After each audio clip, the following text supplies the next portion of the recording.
स्वागत है आप सभी लोगों का हमारे इस खूबसूरत प्लेटफॉर्म पर, जहां हम बात करने जा रहे हैं UP triple S C PCS lower PCS exams के बारे में, जो कि 20 अगस्त 2026 को प्रस्तावित है।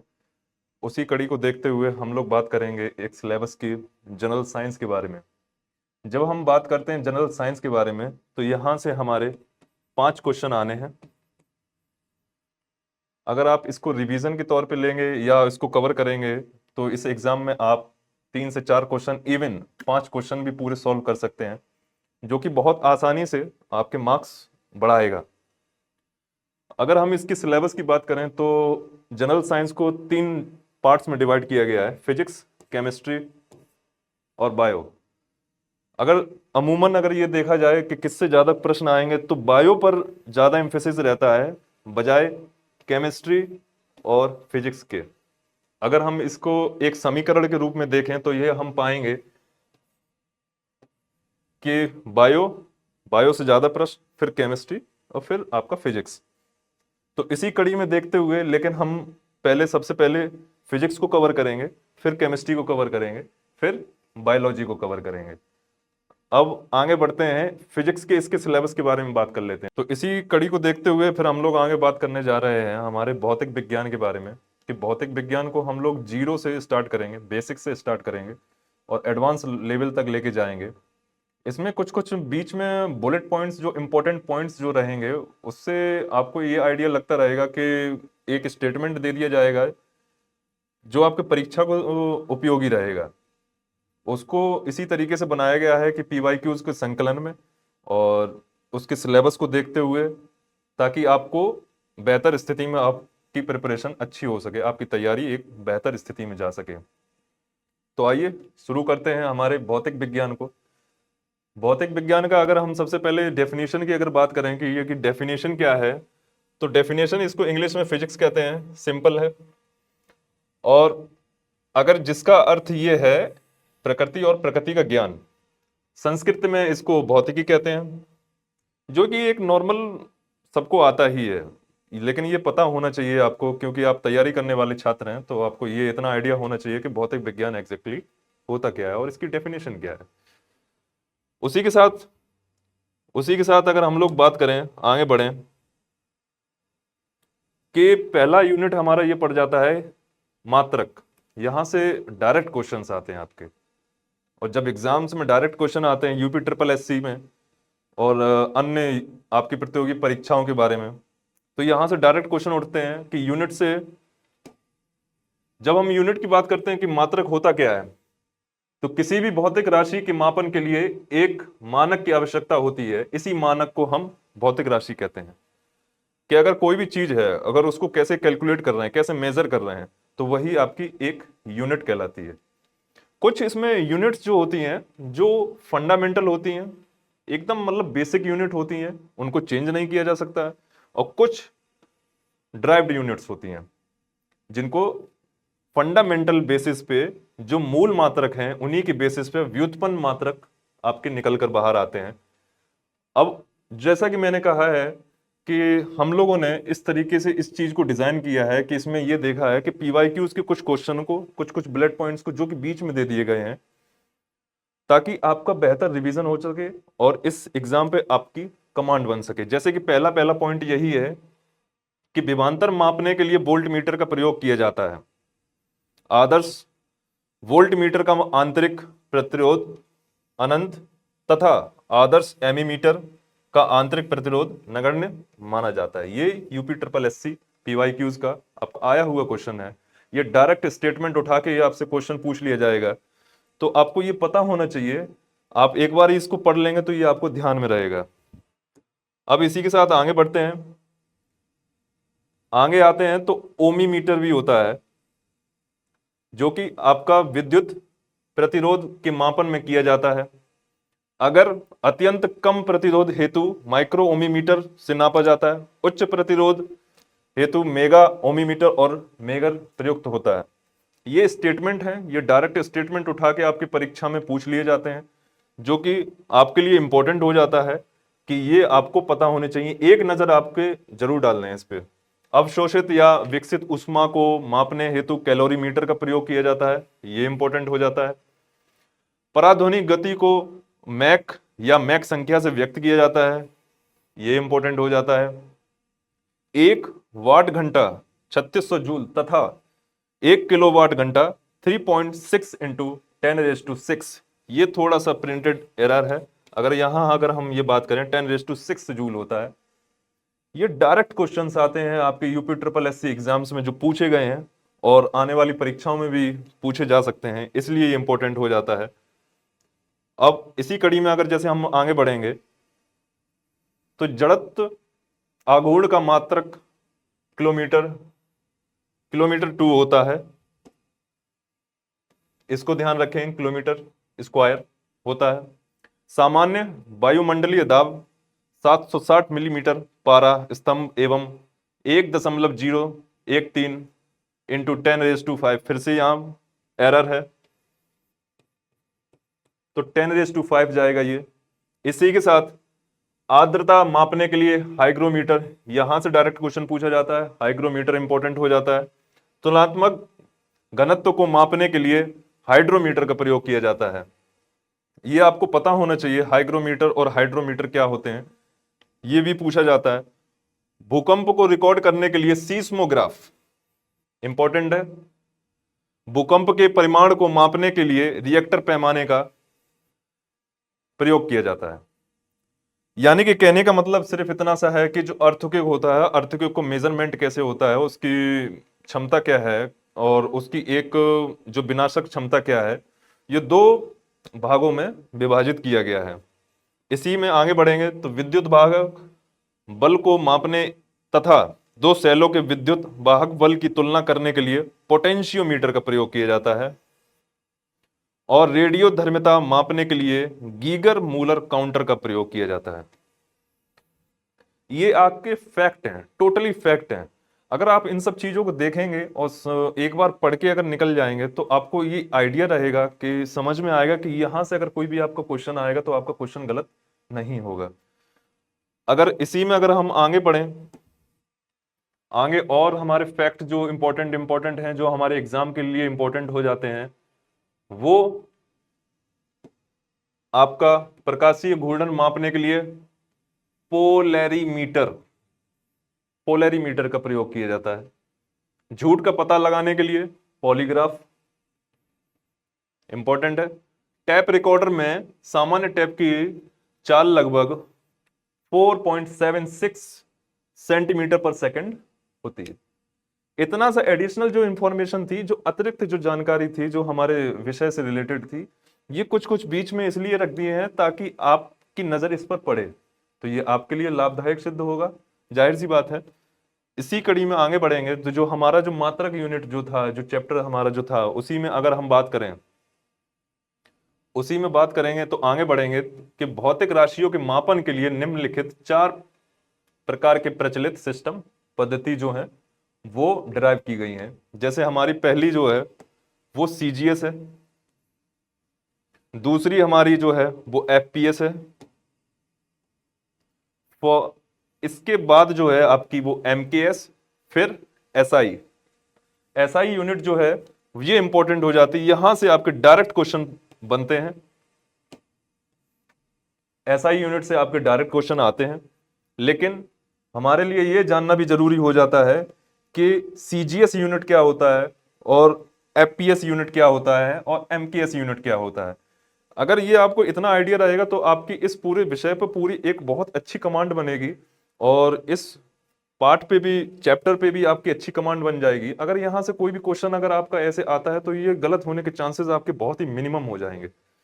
तो इसी को देखते हुए आगे बढ़ेंगे, सिलेक्ट करेंगे, चेंज करेंगे।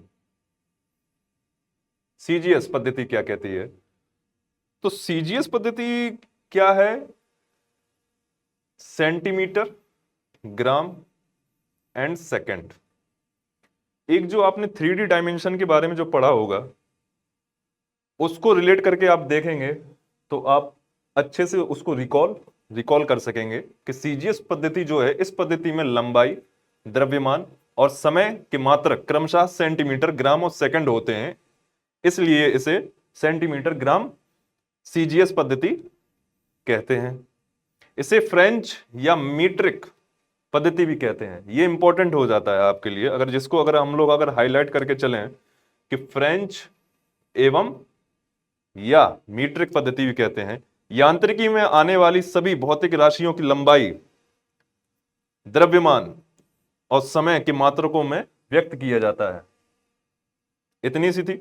इन तीनों राशियों के मात्रक एक दूसरे से पूर्णतः स्वतंत्र होते हैं, मतलब कि ये एक दूसरे पर डिपेंड नहीं करते हैं, ये जो भी हैं वो अलग हैं, तथा इसमें से किसी भी एक को अन्य मात्रक में बदला जा सकता है। मतलब कि सेंटीमीटर से ग्राम को इसमें बदला तथा अन्य से संबंधित नहीं है, मतलब कि ये इसमें एक्सचेंजेबल है, बदला जा सकता है और यह उससे संबंधित नहीं है। अब उसी में आगे बढ़ेंगे। अतः इन राशियों को मूल राशियां कहते हैं और इसके मात्रक मूल मात्रक कहलाते हैं। ये कि स्टेटमेंट इंपॉर्टेंट हो जाता है, यहां से डायरेक्ट क्वेश्चन पूछे जाते हैं। फिर आपका एफपीएस है। एफपीएस इतना इंपॉर्टेंट नहीं है, ये सीधा सिंपल सा जैसे सीजीएस पद्धति बताया गया था, सेंटीमीटर और आपका ग्राम और सेकंड, उसी की तरह ये एफपीएस पद्धति भी है। ये ब्रिटिश पद्धति है जिसमें आपकी लंबाई, द्रव्यमान और समय की मात्रा को क्रमशः फुट, पाउंड और सेकंड कहा जाता है। अब एमकेएस की बात करेंगे तो एमकेएस में मीटर, किलोग्राम और सेकंड, जिसमें आपकी लंबाई, द्रव्यमान और समय।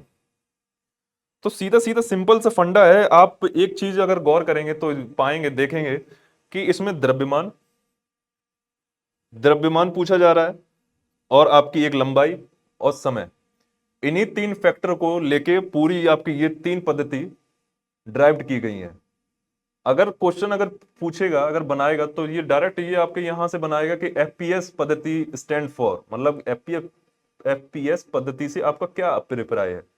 3-4 स्टेटमेंट होंगे और 3-4 स्टेटमेंट्स में ये भी पूछा जाएगा कि फुट, पाउंड, सेकंड एक में दे दिया जाएगा या उसमें कोई दूसरी इंटरचेंज करके दे दिया जाएगा, तो वही आपका क्वेश्चन बन जाएगा। अब बात करते हैं हमारे जो एसआई पद्धति है, ये मोस्ट इंपॉर्टेंट है। हाई चांसेस ये रहते हैं कि क्वेश्चंस हमारे एसआई पद्धति से ही आते हैं, जिसको हम लोग कहते हैं 1960 में पेरिस में अंतर्राष्ट्रीय मापतौल महाधिवेशन में इस पद्धति को स्वीकार किया गया था।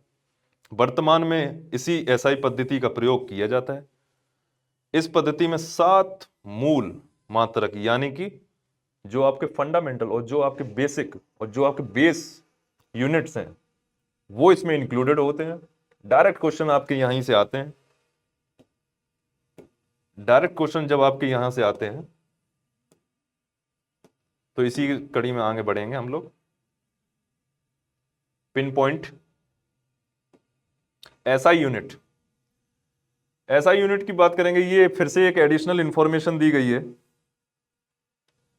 इसमें प्रतिबल स्ट्रेस का एसआई मात्रक पास्कल होता है।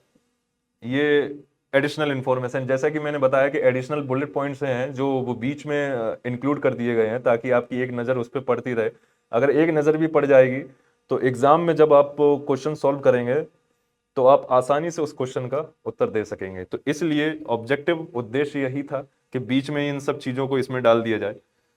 तो अब बात करेंगे स्ट्रेस। स्ट्रेस का एसआई मात्रक पास्कल है। इसका विमीय सूत्र जो है वो इसको इस तरीके से ऐसे लिखा जाता है, ml-1। ये इसका डायमेंशनल फॉर्मूला है। Dimensional formula in the sense, कुछ जो टेक्निकल बैकग्राउंड के, जो साइंस बैकग्राउंड के, जो 11th या 12th में जिनकी साइंस रहा होगा तो वो इस चीज को बहुत अच्छे से समझ पा रहे होंगे कि इसको इस तरीके से डिफाइन किया जाता है। लेकिन ये जो नॉन साइंस बैकग्राउंड वाले हैं वो भी इसको इस तरीके से याद कर सकते हैं कि जो प्रतिबल का एसआई मात्रक जो है वो पास्कल है और जो इसका जो यूनिट है, डायमेंशनल फॉर्मूला है, वो ml-1 और T-2। इस तरीके से आसानी से याद कर सकते हैं। अब समय की इकाई जो है वो सेकंड होती है। जो परमाणु घड़ी की जो सीजीएम है 133 परमाणु के, ये आपका जो फैक्ट है, कंपनों से समय अंतराल का 1 सेकंड माना जाता है। कभी कभी ऐसा होता है कि जो यूपी ट्रिपल एससी के जो कुछ क्वेश्चंस हैं वो रिपीटेटिव मोड पे आ जाते हैं। हम बात करेंगे कि इसको याद करना बहुत मुश्किल हो जाता है, लेकिन अगर एक नज़र अभी अगर आप ये देख लेंगे कि जो भी डिजिट हैं, एक नज़र अगर आपकी पड़ेगी और फिर ये आपको अगर एग्जाम में रिकॉल अगर आप करेंगे तो 770 या 631 और 770 भी रिलेट कर जाएंगे, तब भी आपका क्वेश्चन जो है वो आपका सही हो जाएगा और आपको मार्क्स मिल जाएंगे। आगे बढ़ते हैं। आयतन की एसआई यूनिट जो होती है वो मीटर क्यूब होती है, फिर भी थोड़ा सा एरर है, अगर इसको इस तरीके से लिखा जाएगा मीटर क्यूब है। ये भी आपके पिछले प्रश्न पत्र से जो पीवाईक्यू से जो एनालाइज किया गया है वहां से लिया गया है। और आगे बढ़ेंगे। गतिशील क्षमता की एसआई यूनिट न्यूटन सेकंड प्रति मीटर वर्ग अथवा पास्कल सेकंड होती है। जो गतिशील क्षमता की एसआई यूनिट है वो यहां ली गई है, जो कि बताया गया है न्यूटन सेकंड प्रति मीटर वर्ग, और इसको अगर ऑप्शन में अगर आता है पास्कल सेकंड तो पास्कल सेकंड भी आपका सही है। अब जो इंपॉर्टेंट जो चीजें हैं हमारी, एसआई यूनिट, ये बहुत ही इंपॉर्टेंट है। इसको आप नोट बना के भी अगर लिखेंगे और इसमें एक एस्टेरिक मार्क, एक स्टार मार्क लगाएंगे तो लंबाई का जो, ये आपकी फंडामेंटल यूनिट्स होती हैं, ये आपकी मूल राशियां होती हैं जो कि एसआई यूनिट से हैं। इसका सिंबल मीटर होता है, ये एम से प्रदर्शित की जाती हैं। तो ऐसी कुल एसआई यूनिट्स हमारी अगले पेज पर है, अगले पेज पर आएंगे, अगले पेज पर बात करेंगे।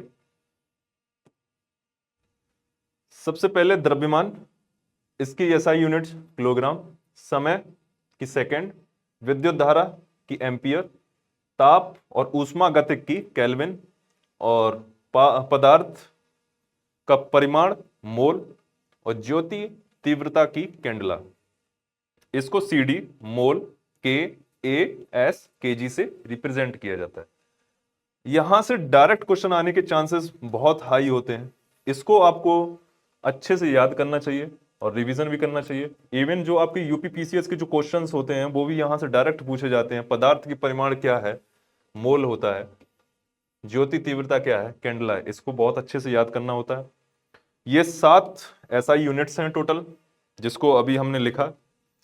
ये अंतर्राष्ट्रीय मात्रक पद्धति है जिसको अभी भी हम लोग यूज कर रहे हैं, जो हमारे डे टू डे प्रतिदिन क्रियाकलापों में ये यूज ही होता है। जैसे हम लोग याद करते हैं या कोई स्पीड नापते हैं तो मीटर पर सेकंड या किलोमीटर पर आवर्स उसमें रिप्रेजेंट करते हैं, तो वो चीजें हम लोग समझ सकते हैं। अब अभी तक हम लोगों ने क्या क्या देखा, यूनिट्स देखी। यूनिट्स के जो हमारे जो 4 प्रकार थे, 4 पद्धतियां थी, सीजीएस, एफपीएस, एमकेएस और एसआई यूनिट, ये हमने देख लिया। अब उसी कड़ी में जब हमने सबसे शुरू में जब बात की थी कि यूनिट को 2 पार्ट्स में डिवाइड किया गया था, एक फंडामेंटल थी, एक डिराइव्ड थी। यानी कि फंडामेंटल इन द मूल मात्रक, और जो डिराइव्ड जो थी वो हमारी व्युत्पन्न।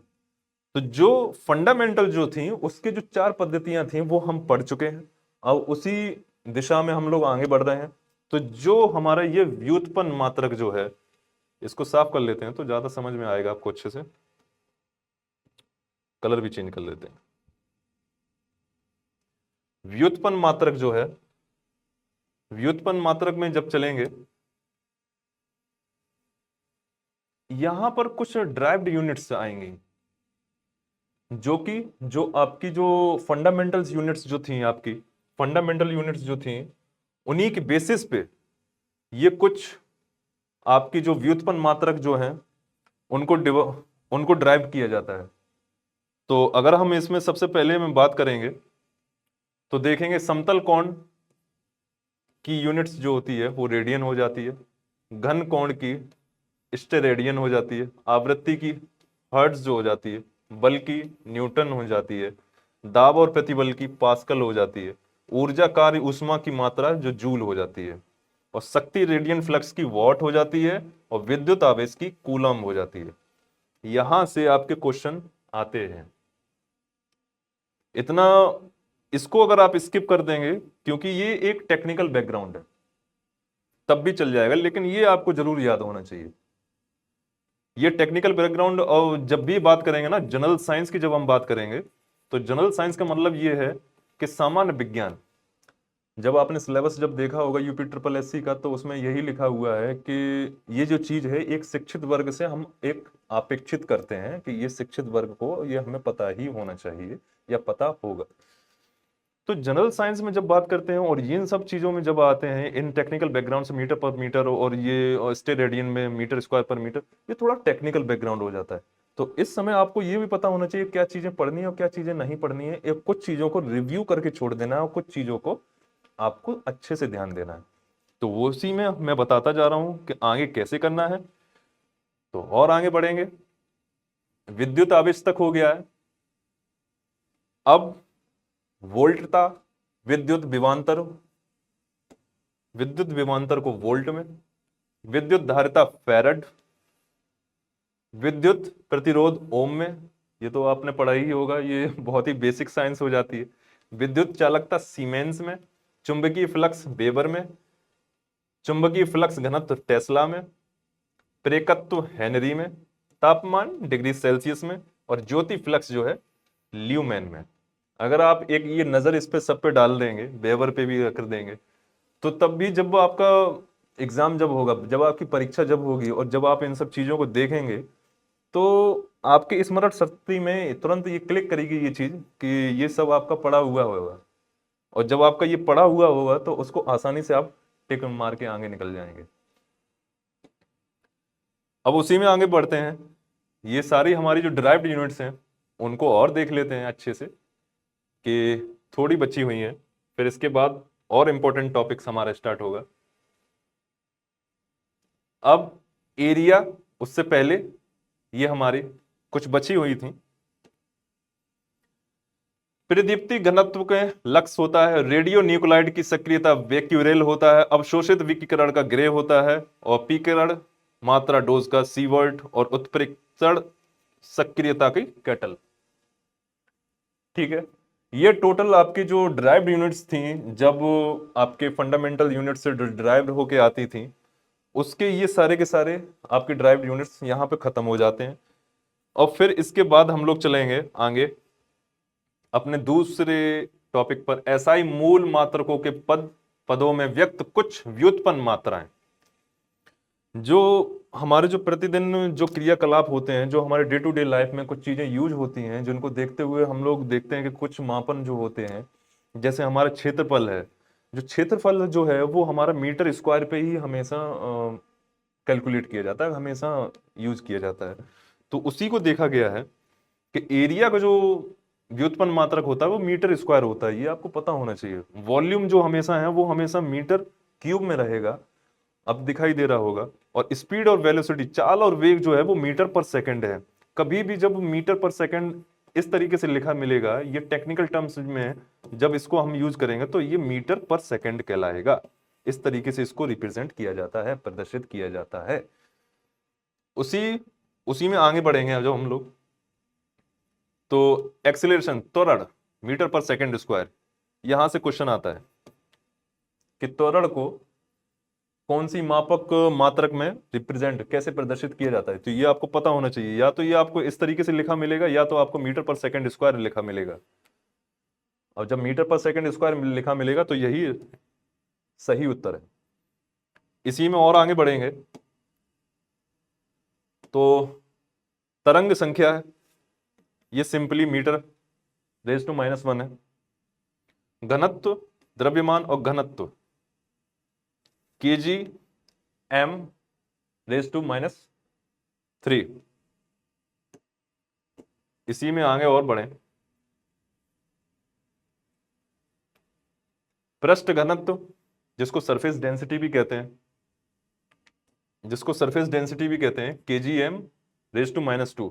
ये इतना देखने की जरूरत, हल्की सी नजर अगर आप डालेंगे, विशिष्ट आयतन की m³ केजी -1। धारा घनत्व ए m -2। चुंबकीय क्षेत्र शक्ति मैग्नेटिक फील्ड स्ट्रेंथ भी इसको कहते हैं, AM⁻⁻1। पदार्थ की सांद्रता की मात्रा मोल मीटर पर क्यूब। द्रव्यमान सांद्रता kilogram metre per cube. Raise to minus, इसको इस तरीके से लिखेंगे, केजू M metre cube, kilogram per metre cube. Okay. ज्योतिमर्यता ल्यूमिनेंस, लुमिनेंस को CD candela per metre square इसको कहेंगे। ये हमारी टोटल यूनिट्स हो जाती हैं। टोटल यूनिट्स के बाद जब हम आगे बढ़ेंगे तो जैसा कि मैंने कहा है कि पिछले साल के प्रश्न पत्र को देखते हुए कुछ कुछ जो बुलेट पॉइंट्स हैं उनको बीच में ऐड ऑन किया गया है ताकि आपकी तैयारी और बेहतर हो सके। तो जब हम बात करेंगे इसकी कि एक प्रकाश वर्ष में 9.46 इंटू 10⁻15 मीटर इतनी डिस्टेंस होती है एक लाइट ईयर में। ये फैक्ट है, ये फैक्ट आपको याद होना चाहिए, फैक्चुअल है पूरा, एग्जाम के पर्सपेक्टिव से बहुत इंपॉर्टेंट हो जाता है, डायरेक्ट क्वेश्चन भी पूछा जाता है कभी कभी। अब और ये जरूर ध्यान रखेंगे कि जो प्रकाश वर्ष जो है, प्रकाश वर्ष का प्रयोग अधिक लंबी दूरी के लिए किया जाता है। कभी कभी जब हम लोग देखते हैं कि सूरज की दूरी, जो सूर्य की दूरी है जो पृथ्वी से कितनी है, कभी कभी उसको भी देख लेते हैं कि दूसरा जो ग्रह जो होता है वो आपका, वो भी देख लिया जाता है कि कितना दूरी पे है। तो ये आपको पता होना चाहिए कि लाइट ईयर एग्जैक्टली होता क्या है और इसकी जो यूनिट है वो क्या होती है और इसको किस तरीके से इसकी वैल्यू क्या होती है। डायरेक्ट क्वेश्चन आता है यहाँ से। उसी में आगे बढ़ेंगे तो एक पार्सेक जो है, पार्सेक दूरी मापने की सबसे बड़ी इकाई है, इंपॉर्टेंट है। पार्सेक जो है, डायरेक्ट क्वेश्चन पूछा जाता है कि दूरी मापने की सबसे बड़ी इकाई क्या है, तो एक आपका ऑप्शन रहेगा लाइट ईयर रहेगा, एक आपका ऑप्शन रहेगा पार्सेक रहेगा। तो पार्सेक आपका इंपॉर्टेंट है और इसलिए वो सही है। और एक पार्सेक की जो वैल्यू है 3.26 लाइट ईयर, इसको अगर हम मीटर में लेके जाएंगे तो 3.08 इंटू 10⁻16 मीटर। एक नॉटिकल मील समुद्री दूरी मापने का मात्रक होता है। जो नॉटिकल माइल्स जो होते हैं उससे समुद्री जो दूरी होती है उसको नापा जाता है। कभी कभी आप जब देखते हैं जो भारत की जो तट रेखा है वहां से उसको कितना परमिट है कि मतलब 12 नॉटिकल माइल्स है कि जितना वो संसाधन को और अच्छे से कर सकते हैं, मिनरल एक्सप्लोरेशन कर सकते हैं। उसी कड़ी में आगे हम जब बढ़ेंगे तो देखेंगे कि एक नॉटिकल मील 1852 मीटर के बराबर होता है, 1852 की मीटर के बराबर होता है। ये जो समुद्री दूरी जो होती है वो आपके, ये तट रेखा हो गई आपकी इंडिया की, यहां से जो आपकी जो दूरी नापी जाती है वो 12 नॉटिकल माइल्स होती है। एक्सक्लूसिव एक्सक्लूसिव इकोनॉमिक जोन्स हो जाते हैं, इसी से डिफाइन किए जाते हैं। तो वही ये नॉटिकल माइल्स है। तो अब और इसके आगे चलेंगे कि 1 मेगावाट विद्युत शक्ति की मापन की इकाई है। जो मेगावाट है, मेगावाट आपने सुना होगा, किलोवाट आपने सुना होगा, तो जो इलेक्ट्रिक पावर जो है वो मेगावाट में, जितने जो आपके आपके पावर हाउस हो गए, आपके ट्रांसफॉर्म हो गए, वो आपके मेगावाट में ही आपकी यूनिट में कैलकुलेट किए जाते हैं, जो विद्युत उत्पादन केंद्र में उत्पन्न की जाती है। जैसा कि मैंने बताया, अब 1 मेगावाट 10⁻6 मिलियन वॉट के बराबर होता है। एक हॉर्स पावर जो है वो आपका 746 वॉट के बराबर होता है। ये इंपॉर्टेंट है। जब आप देखेंगे कि एक हॉर्स पावर जो है वो आपका 746 वो वॉट के बराबर है और एक क्यूसेक फीट पर सेकंड जल प्रवाह को दर नापने में की जाती है, ये दूसरा टॉपिक हो जाएगा।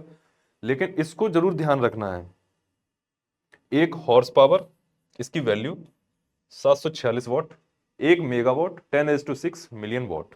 जो जो इंपॉर्टेंट है वो आप चाहें तो आप अपने नोट्स में उसको नोट कर सकते हैं या हाईलाइट कर सकते हैं, या इसको पढ़ाते समय आप अपने नोट्स में राइट डाउन भी कर सकते हैं। इससे आपकी तैयारी और रिवीजन है बहुत ही अच्छा हो जाएगा। इसी के साथ हम लोग चलते हैं अपने आगे आगे देखते हैं क्या दिया गया है।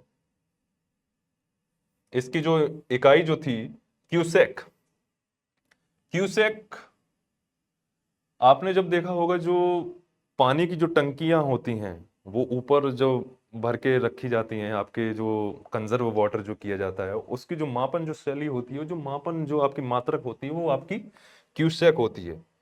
इसको पता होना चाहिए, ये बहुत ही जनरल चीज है,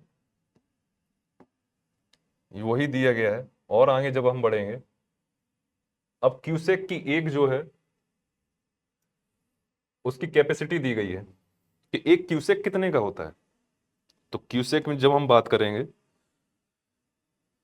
तो क्यूसेक 28.317 लीटर प्रति सेकंड होता है। इतना पानी इसमें जल प्रवाह या इसकी कैपेसिटी कह सकते हैं, इतना रहता है। तो ये जिसकी मापन मात्रक जो होता है वो आपका क्यूसेक होता है। अब बात करते हैं वायुमंडल में ओजोन परत की मोटाई जो है वो डॉप्सन यूनिट में नापी जाती है। आई रिपीट, डॉप्सन मतलब कि डीबी। हो सकता है आपके ऑप्शन में, आपके प्रश्न पेपर में, प्रश्न पत्र में आपका सिर्फ और सिर्फ डीबी लिखा हो या डॉप्सन ना लिखा हो, तो उस समय आप कंफ्यूज मत होना, सीधे डीबी पे जो ऑप्शन जो आएगा उसको आप लगा दीजिएगा। वायुमंडल में जो ओजोन परत की जो मोटाई होती है, जो थिकनेस जो होती है, उसकी आपकी डॉप्सन यूनिट होती है। एक डॉप्सन इकाई मानक ताप और दाब पर 10 माइक्रोमीटर ओजोन परत को व्यक्त करती है। ये उसकी यूनिट वैल्यू दी गई है। एक डॉप्सन इकाई it is equal to 2.69 into 10⁻20 ozone अणु प्रति व्यक्ति मीटर है, प्रति वर्ग मीटर है, ये ध्यान रहेगा। एमीमीटर, एम्पियर, एमीमीटर सॉरी वो मेरे मुंह से निकल गया। एम्पियर जो है वो विद्युत धारा का मात्रक है,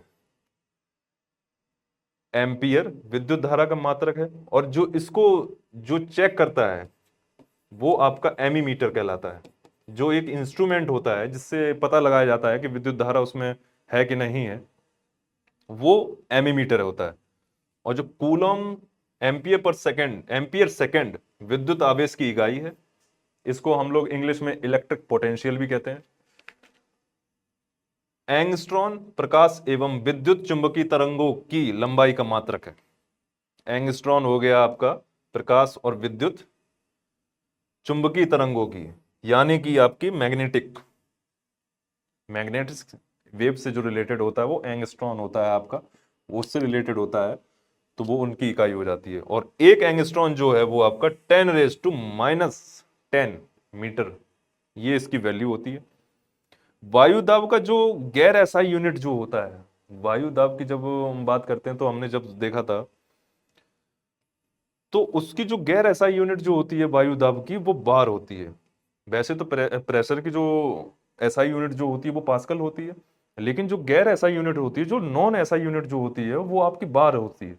अगर क्वेश्चन अगर जैसे पूछा गया आपका कि वायु दाब की गैर एसआई यूनिट क्या है, नॉन एसआई यूनिट क्या है, तो उसमें आपको बार लगाना है। इसकी जो वैल्यू होती है, और आगे बढ़ेंगे, इसकी जो वैल्यू होती है, एक बार जो है, एक बार 10⁻5 पास्कल है। जैसा कि मैंने कहा, ये पास्कल जो है वो आपकी एसआई यूनिट है, और जो वार जो है वो आपकी नॉन एसआई यूनिट है। इसको ध्यान रखना है। कैलोरी यूनिट जो है वो ऊष्मा की मात्रक, ऊष्मा की मात्रक है। और जो फोर्स का जो सीजीएस पद्धति में मात्रक है वो डायन है। इसको थोड़ा सा अलग सेंस में रिलेट नहीं करेंगे, जो कि हम हमारा जो पर्सपेक्टिव है, जिस दृष्टि से हम इस परीक्षा की तैयारी कर रहे हैं, उसी तक सीमित रहेंगे, ज्यादा दृष्टिकोण को इधर नहीं लेके जाएंगे। फोर्स का जो सीजीएस यूनिट है वो डायन है, और बल का जो एसआई यूनिट जो है वो न्यूटन है। एक यूनिट 10⁻5 डायन इसकी वैल्यू रहती है। इसको याद जरूर रखना है आपको, एक यूनिट 10⁻5 डायन का रहता है। एक नैनोमीटर समतुल्य है, एक नैनोमीटर इसकी वैल्यूज यहाँ ये दे दी गई है। एक जो नैनोमीटर जो है वो इसके समतुल्य होता है 10⁻⁻7 सेंटीमीटर या 10⁻⁹ मीटर। अगर इनमें से कोई भी आ जाता है कि 1 नैनोमीटर की वैल्यू क्या है, वो आपको ये लगानी है या तो ये लगानी है, दोनों में से कोई भी आप लगा सकते हैं। इसी में आगे बढ़ते हैं। इम्पल्स, इम्पल्स यानी कि आवेग, आवेग का जो मात्रक है वो न्यूटन सेकंड होता है। न्यूटन सेकंड आवेग। कार्य है, कार्य का जो एसआई यूनिट है जो वो जूल होता है। कार्य का जो सीजीएस मात्रक है वो अर्ग होता है। और शक्ति का जो मात्रक है वो जूल पर सेकंड होता है, जिसको हम वॉट भी कहते हैं। ये इसी में इंक्लूडेड है। 1 जूल जो है 10⁻⁷ अर्ग के बराबर होता है। इसको वर्क से रिलेट किया गया है।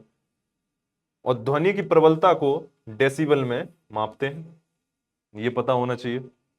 और ध्वनि की जो तीव्रता इंटेंसिटी है, ध्वनि की जो तीव्रता है वो उसकी इकाई जो है वो वॉट है। और दूरी को मापने का एसआई यूनिट आपका मीटर है।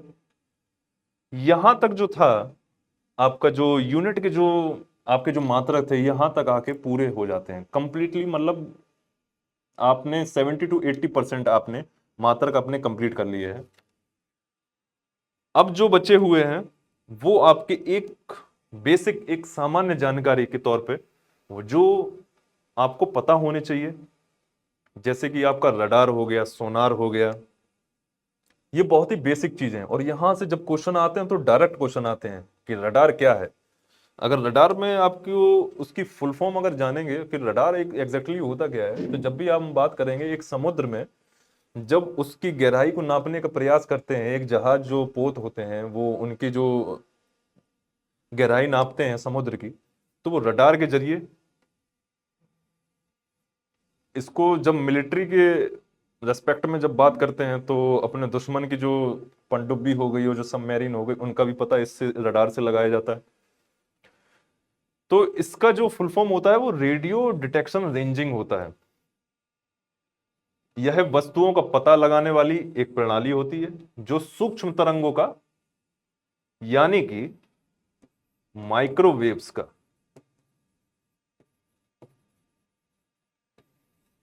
माइक्रोवेव्स का यूज करती है, सूक्ष्म तरंगों का प्रयोग की जाती है। ये रडार हो जाता है।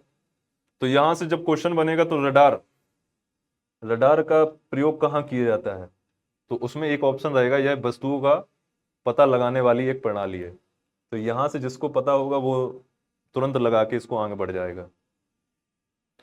अब बात करते हैं सोनार की। तो सोनार की जब बात करते हैं तो साउंड नेविगेशन एंड रेंजिंग, इसका प्रयोग नौचालकों द्वारा किया जाता है।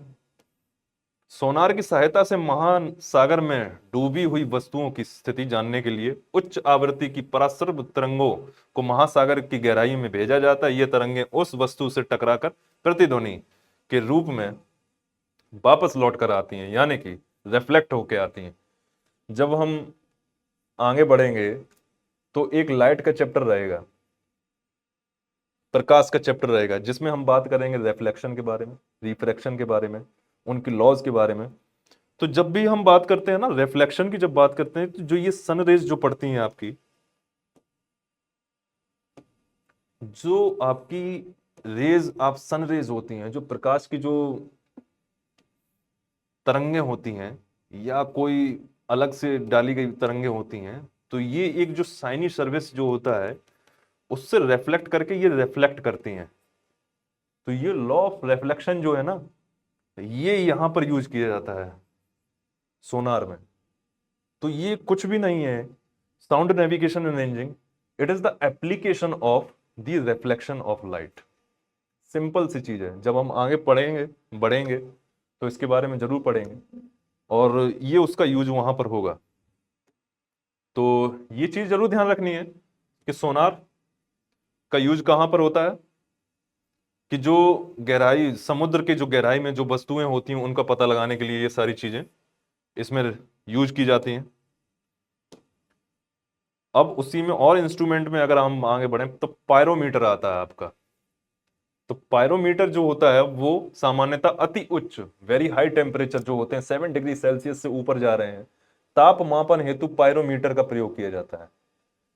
जो ये टेम्परेचर से रिलेटेड होता है, जो एक्सेसिव टेम्परेचर जो ज्यादा होते हैं 700 डिग्री सेल्सियस से जो ऊपर होते हैं, उनको पायरोमीटर से यूज किया जाता है। ये डायरेक्ट क्वेश्चन आते हैं यहां से, ये पता होना चाहिए आपको।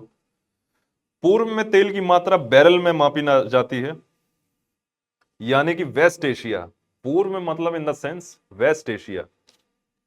वेस्ट एशिया में आपने जो पढ़ा होगा कि ईरान और इसराइल का जो कन्फ्लिक्ट सिचुएशन जो बनी है आपकी, आपस में जो आक्रमण हुआ है और जो युद्ध की स्थिति जो पैदा हुई है। हम लोग अभी जियो पॉलिटिक्स पे नहीं जाएंगे, हम लोग अभी जनरल साइंस तक ही अपने आप को सीमित रखेंगे, जहां पर ये देखा गया है कि जो जो तेल की जो मात्रा होती है, सऊदी अरेबिया जो आपके जो मिडिल ईस्ट कंट्रीज हैं, तो वहां उसकी जो मात्रा जो होती है वो बैरल से नापी जाती है। अब इसका जो घन मीटर, अब इसे पहले उसे बैरल मीटर से नापा जाता था, बैरल से, और अब इसको क्यूबिक मीटर में नापा जाता है। लेकिन दोनों ही सही हैं। जो बैरल जो है वो भी सही है और जो घन मीटर है वो भी सही है। अगर आपसे ये पूछा जाता है कि तेल की मात्रा जो है वो किस तरीके से मीजर की जाती है, तो अगर आप उसको बैरल लगाएंगे, अगर आप उसको घन मीटर लगाएंगे, तो दोनों ही सही हैं आपके। जो रेडियो एक्टिविता होती है वो आपका जो मात्रक है वो आपका क्यूरी होती है।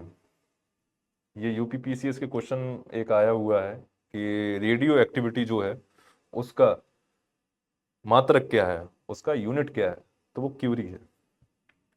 ये ध्यान रखेंगे, इसको हाईलाइट जरूर करेंगे अपने नोट्स में। उसी को आगे बढ़ेंगे। अब हमारा लास्ट ही रह गया है, फिर इसके बाद इस चैप्टर की समाप्ति हो जाएगी कि जो यूनिट्स के जो ज्यादा से ज्यादा जितने भी क्वेश्चन बन सकते हैं वो आपके यहीं से आएंगे। Up to the 90 to even 100% question भी आपके यहीं से रिकॉर्ड सारे रहेंगे। अब बात करते हैं रेडियो एक्टिविता की एसआई। एसआई इकाई जो होती है, एसआई यूनिट जो होती है वो आपकी बैक्यूरल होती है। अब देखिए, इसको समझने का प्रयास करेंगे कि जो एक रेडियो एक्टिविटी के जो मात्रक उसने बोला, जो क्यूरी,